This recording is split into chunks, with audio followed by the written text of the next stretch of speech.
We've signed some executive orders. They were very important in just about every case. And it will go through the first one, please.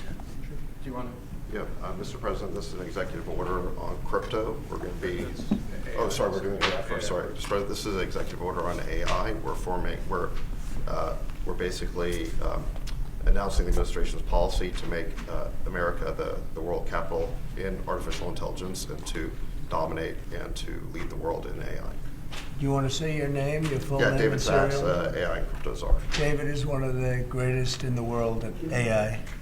Most respected probably there is.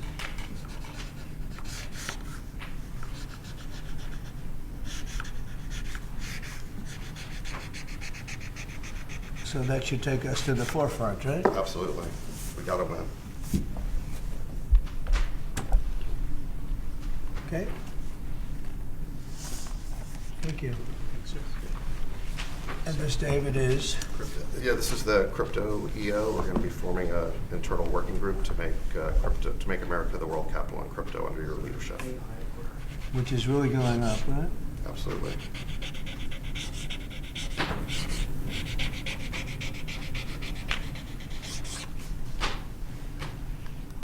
All right, David, that's for you. Thanks, sir.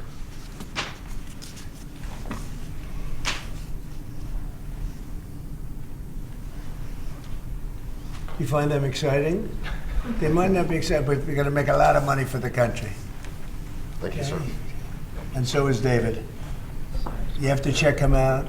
There's nobody like this guy. They said, "How did you get David Sachs? How did you do that?" And he's doing it for the country more than anything else. So we appreciate it, David. Thank you very sir. much. This is an executive order establishing a presidential commission, an advisory commission on science and technology. Good.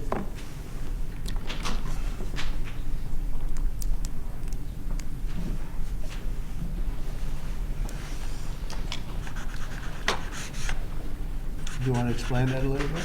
The basic idea is to get together top people from government, the private sector, technology industry, as well as educational institutions, to make sure that America maintains its leadership position with respect to science and technology development in the years ahead. Good. That's great. Next, sir, we have a presidential memorandum encouraging departments and agencies in your government, including the Department of the Interior, to promote federal recognition of the Lumbee tribe of North Carolina. I love the Lumbee tribe. So this is the first big step, right? This would be a huge step for them, sir. Yeah, they were with me all the way. They were great. North Carolina, Lumbee tribe.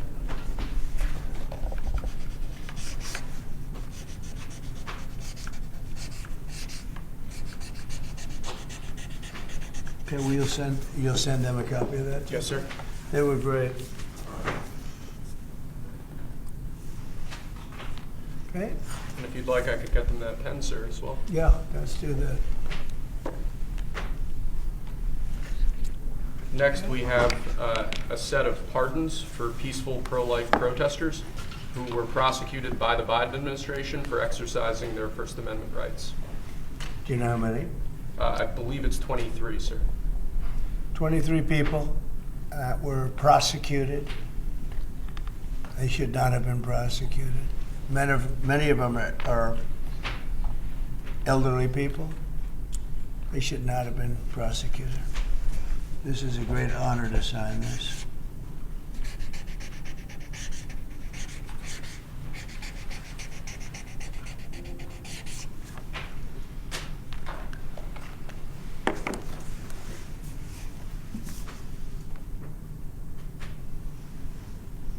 They'll be very happy. So Thanks, they're sir. all in prison now. Some are out of custody. It's ridiculous. Okay? Lastly, sir, we have an executive order ordering the declassification of files relating to the assassinations of President John F. Kennedy, Senator Robert F. Kennedy, and the Reverend Dr. Martin Luther King Jr. That's a big one, huh? A lot of people are waiting for this for years, for decades.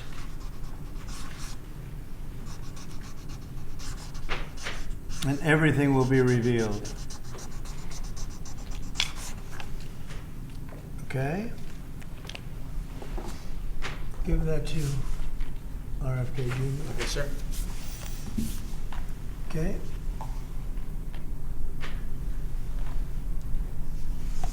Okay, thank you very Mr. much. Mr. President, a U.S. judge temporarily blocked the birthright citizenship order. Do you have any reaction? No, obviously we'll appeal it. They put it before a certain judge in Seattle, I guess, right? And there's no surprises with that judge. Mr. President, Senators Collins and Murkowski have now said they will vote against Pete Hegseth. Are you worried about his confirmation and your No, reaction? and no surprises there. It's too bad, you know, it's the way it is, too bad. And when would you adjourn Congress to make recess appointments, Mr. President? Well, I'd take a look at that. I'd listen to John Thune. He's doing a fantastic job. We're moving along. The Democrats are trying to delay government, as they always do. They can't help themselves. Even John Ratcliffe, who's very, very strong, very popular, and liked by the Democrats. I guess he gets a lot of Democrat votes. That's taking a long time, and it shouldn't be taking a long time. They're maxing everything out so they can delay everything as much as possible. Sir, Senator Thune support an effort to use recess appointments if you choose to do that? I'd be willing to use recess appointments. It's up to John, and we'll see. And John Thune's a great guy, great senator, and knows his stuff inside out and backwards, but I would use recess appointments if he wants to do that. Absolutely. The Democrats are just delaying. They always delay. Mr. President, you spoke with the Saudi Crown Prince yesterday. Who? The Saudi Crown Prince. Yes. How was the call? Great. And It they was said great. $600 billion we can invest. 600. I'll ask him for $1 trillion. You said you're going to ask for $1 trillion. Will Saudi Arabia be the first foreign country you will visit since they invest in that much? Well, if they do that, I would, yeah. I would be glad to do that. I did it, as you know, 4 years ago. We did $450 billion, meaning the money all goes to American companies, and they purchase jets and they purchase computers and everything else. And we did $450 billion, and I guess we're at 650. And I'll see if I can talk him into it. I don't think it is again. You showed great confidence in Steve Witkoff. Why you said that you doubt that the ceasefire in Gaza will hold since you appraised his Well, no, I think he's great, efforts? but it's a very tricky place. It's very tricky. And we'll see. And if something does happen, they will not be happy. So follow up on that one. In terms of Steve Witkoff, are you going to put him in charge of Iran's strategy, and do you want him talking directly with Iran? No, but he's certainly somebody I would use. He's done a fantastic job. He's a great negotiator. He's a very good person, a very popular person. Gets along with people. I have great negotiators. They have no personality whatsoever, and then I have some that do. Steve has a wonderful way about him, and people like him, and even in this case, both sides like him. And he was able to make a deal. That deal would have never been made without Steve. The Biden people couldn't make the deal. They were working on it for a year and a half. They couldn't make a deal. We got it done prior to the inauguration. We said it has to be before the inauguration. I mean, the deal should hold, but if it doesn't hold, there'll be a lot of problems. Related to your AI, EO, just hours after you made that big Stardate announcement, Elon Musk tweeted that they don't actually have the money. Is that true? I don't know if they do, but you know, they're putting up the money. The government's not putting up anything. They're putting up money. They're very rich people, so I hope they do. And I mean, Elon doesn't like one of those people, so you're allowed Are to you do that. worried that AI is going to replace many American jobs? No. It's going to create tremendous numbers of jobs. It's going to also create a lot of benefits medically for cancer research and other things. It's going to have a huge positive impact. And, you know, we want to be ahead of China. We're right now way ahead of China. David Sachs is one of the all-time experts, you know, that people are amazed that you just met him. I don't know if he's still here. There he is. But one of the most respected people in that world. It's a whole different world. And we're ahead of China now because of what I'm doing. And I think it's going to be very successful. Mr. President, please, you just asked the Davos Forum again that NATO countries should spend 5% of GDP on defense. Yeah. The United States don't spend 5%. Well, Do you I think it don't should think also so. apply to the United States? We're protecting them, you know. They're not protecting us. We're protecting them. So I don't think we should be spending, I'm not sure we should be spending anything, but we should certainly be helping them. But they should up their 2% to 5%, yeah. Mr. President, you said earlier during your speech at Davos that you would like to see interest rates come down. How Yeah. much would you like to see them come down? A And lot. will you talk I'd with like to see Powell? them come down a lot, and oil prices will come down. And when oil prices come down, everything's going to be cheaper for the American people and actually for the world, but for the American people. So I'd like to see oil prices come down. And when the energy comes down, that's going to knock out a lot of the inflation. That's going to automatically bring the interest rates down. Are you worried that Mr. there's too much going on President, at you said once? that you would demand Are you worried that there's too much going on at once if you're trying to bring interest rates down and get the economy back going? It just works that way. I mean, it's just economically works that way. When the oil comes down, it'll bring down prices. Then you won't have inflation, and then the interest rates will come down. You and said that's that you would demand that the interest rates come down. Well, I would put Do you in. expect I the would put Fed- in a strong statement. Do you expect the Fed to listen to you? Yeah, Are you going to talk to Powell about this and bringing the rates down? at the right time, I would. Sir, do you have any sense of any of the people you pardoned that were participated in the January 6, 2021 event? Do you plan to meet with any of them or meet with them at the White House? I don't know. I'm sure that they probably would like to. I did them something important, but what they did is they were protesting a crooked election. And, you know, I mean, people understand that also, and they were treated very badly. Nobody's been treated like that. So I'd be open to it, certainly. I don't know of anything like that, but I think they're going to meet in some of the congressmen, women, want to meet. But I'd certainly be open to Have you it. spoken to them since you issued pardons? I haven't spoken to any of them yet, but I know they're very happy. Mr. I gave them their life back. Their life was taken away from them unnecessarily and unfairly. I gave them their life back, so I can imagine they probably would like to. Mr. President, what did you mean when you said that Biden took bad advice and not pardoning himself yesterday? Well, he did. I think he did, because he pardoned all these people that are crooked as hell. Look, the congressmen, they're crooked. What they did is they destroyed evidence. When you destroy evidence, especially criminally like that, they did it criminally.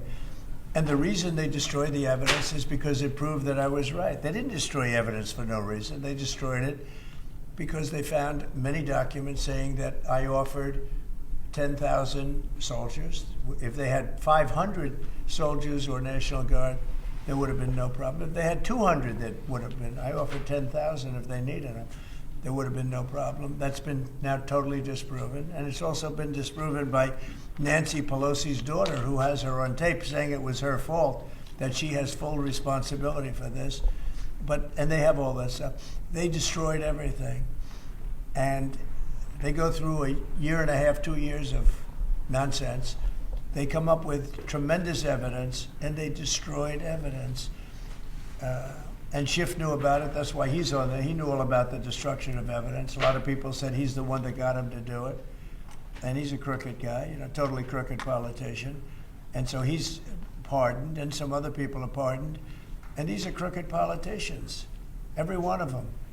Benny Johnson, what he did is incredible. I mean, he was the leader of the committee, and he did it. Cheney, crying Adam Kinzinger, all of them. They destroyed evidence and deleted everything. There's nothing. There's no evidence now. They're crooked politicians, and they should be punished. If that's even in a civil trial, you go to jail for a thing like that. They destroyed every document, from what I understand, every document, because it proved that I was totally innocent. Do you plan to send up to 10,000 troops to the southern border? Sir? Yeah. Oh, southern border? Yes. When the you say border. southern border, when I said 10,000 troops, I was referring to the capital. Oh, I see. And No, when you do got it plan- wrong. when I do was you referring to plan- the when do you capital. plan to I do offered that? 10,000 troops for the capital before January 6th. And as for the 1,500 at the southern border, sir, to clarify, what exactly do you want them to be doing right now? Making sure that the border is safe and secure, and that criminals don't come into our country. Mr. Sir. President, do you think that sanctions on Russia will force President Putin to negotiate? I don't know, but I think he should make a deal. Mr. Sir, President, on- does it bother you that Elon Musk criticized a deal that you made publicly, that he said that he tweeted that? No, it doesn't. He hates one of the people in the deal. so- Have you spoken to him since then? No, I've spoken to Elon, but I've about spoken to that. all of them, actually. No, the people in the deal are very, very smart people. But Elon, one of the people he happens to hate, but I have certain hatreds of people too. Sir, You know? sir, on China, what do you think Xi Jinping can do on the Ukraine-Russia war? Which one? The Ukraine-Russia war, what can Xi Jinping do about that? China? Yeah. They have a lot of power over Russia. They supply energy to Russia.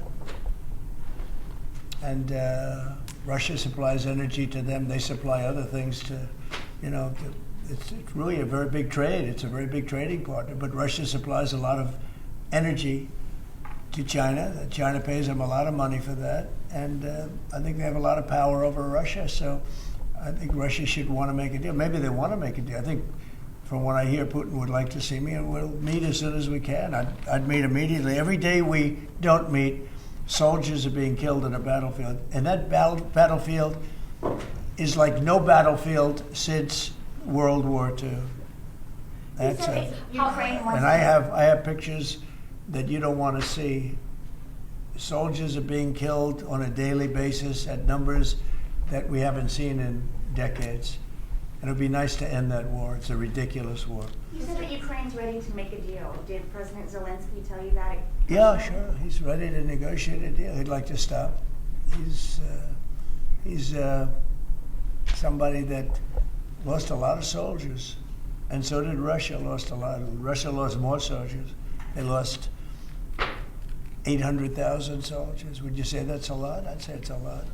Mr. President, you said that you wanted to make Dr. King's dream a reality. What's your response to his children and civil rights leaders who say that your DEI orders are a contradiction of his dream and could further drive racial? Well, I haven't heard that. Mr. President, you put the Houthis back on the terrorists. How do you see the war in Yemen? Well, we'll see what happens, but they can't shoot down our ships, the Houthis. Yes. They're not. You can't shoot down our ships or any ships, and that's what they've been doing. So they're on the terror list. That's not good for them. Sir, why did you revoke security protections for former Secretary of State Mike Pompeo and Brian Hook? Well, the same reason I do. When you have protection, you can't have it for the rest of your life. Do you want to have a large detail of people guarding people for the rest of their lives? I mean, there's risks to everything. So would you support striking Iran's nuclear facilities? Say it? Would you support Israel, for example, striking Iran's nuclear facilities? Well, I'm or not do you going to believe answer in that. diplomacy? Obviously, I'm not going to answer that question. We'll have to see. I'm going to be meeting with various people over the next couple of days, and we'll see. But hopefully that can be worked out without having to worry about it. It would be nice. It would really be nice if that could be worked out without having to go that further step. And who are you going to meet with?